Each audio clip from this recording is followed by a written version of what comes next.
Hi అండి, welcome to Lakshmidevi channel.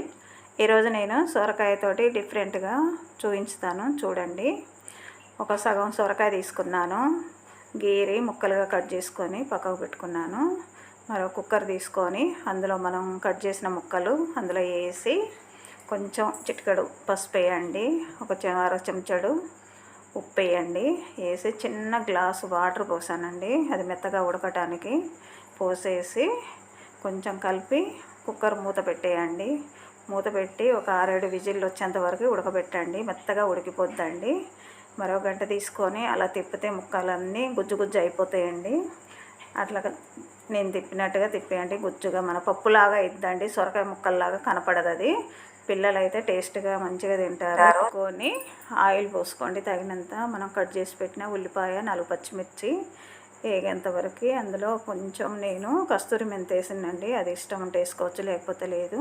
కొంచెం పచ్చివాసన పోయేంత వరకు వేపుతూ ఉండండి. అందులో మరి కొంచెం చిటికెడు పసుపు వేసానండి కలర్ కోసం. వేసి మరి కొద్దిసేపు కలుపుతూ ఉండండి. అప్పుడు ఉల్లిగడ్డ ముక్కలు కొంచెం దూరగా వేగేంత వరకు ఒక సగం చెంచాడు అల్లం పేస్ట్ వేసాను. వేసి కొంచెం అట్లా నేను చూపెట్టినట్టుగా వేసి మనం రుద్ది పక్కకు పెట్టుకున్నాం కదండి, ఆ సొరకాయ గుజ్జు కూడా అందులో వేసేసి కొంచెం కలిసిపోయేటట్టుగా చూడండి. కొద్దిగా ఉప్పు తక్కువ ఉంటే మరి కొంచెం వేసుకోండి. చివరిగా కొంచెం కొత్తిమీర పైన చల్లండి. అంతేనండి, ఎంతో రుచికరమైన సొరకాయ గుజ్జు రెడీ అయిపోయిందండి. చపాతీలోకి కానీ దోశలకు కానీ చాలా బాగుంటుందండి. చిన్నపిల్లలు అయితే ఇష్టంగా తింటారండి. సొరకాయ అంటే నచ్చని వాళ్ళకి ఇలా చేసి పెట్టండి, ఇష్టంగా తింటారండి. చిన్నపిల్లలు అయితే చాలా ఇష్టంగా తింటారు.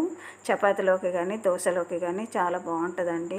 మా అమ్మమ్మ ఛానల్ని షేర్ చేయండి, సబ్స్క్రైబ్ చేయండి, లైక్ చేయండి, దాని పక్కనున్న బెల్ కామెంట్ని కొట్టండి.